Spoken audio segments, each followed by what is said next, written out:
सोलापूरकरांची दीर्घकाळची प्रतीक्षा अखेर संपणार आहे।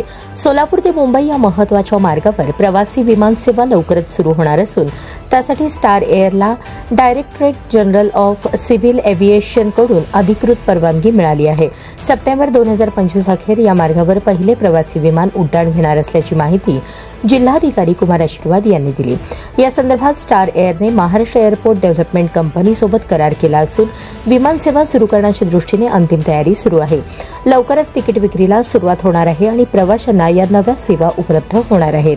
औद्योगिक, व्यापारी, शैक्षणिक आणि पर्यटन विकासाला चालना मिळणार आहे अशी अपेक्षा व्यक्त करण्यात येत आहे। विशेषतः उद्योगपती, व्यापारी, विद्यार्थ्यांसह सर्वसामान्य नागरिकांना मुंबई प्रवास अधिक सुलभ आणि जलद होणार आहे। राज्याचे मुख्यमंत्री देवेंद्र फडणवीस यांच्या नेतृत्वाखालील शासनाने या सेवेच्या अंमलबजावणीसाठी महत्त्वाचा निर्णय घेतला आहे। नुकत्याच झालेल्या मंत्रिमंडळ बैठकीत उडाण योजनेअंतर्गत 14 कोटी रुपयांची वायबिलिटी गॅप फंडिंग मंजूर करण्यात आली आहे। सोलापूर पुणे मुंबई महामार्गावर विमानसेवा कार्यान्वित करण्यासाठी शासनाने सक्रिय पावले उचलली आहेत।